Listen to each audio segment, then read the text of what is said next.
Kumusta mga ka-Queen Nandito ngayon tayo sa tapat ng NAIA Terminal 1 dito sa Parañaque. Panibagong vlog, panibagong kukwentuhan na naman. Mayroon tayong pupuntahan na isang sumisikat ngayon na parisan dito sa Parañaque.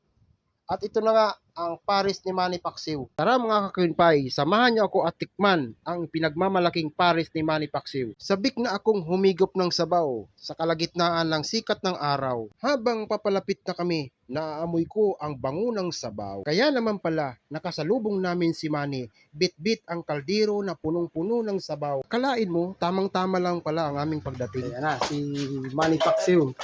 Dala-dala na yung isang kalderong Paris. Ito ba yung nauubos mo mineral water? Kaya pa? Kaya pa.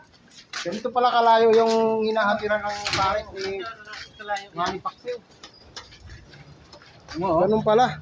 Ang layo pala ng pinanggagalingan nitong kaldero na to. Ganun kasipag si Manny Pacquiao. Bukod sa pag-aartista na, nagninegosyo pa siya ng Paris overload.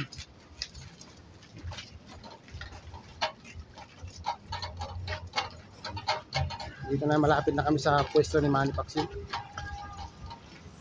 Sinamahan namin siya kung saan niya niluluto yung Paris.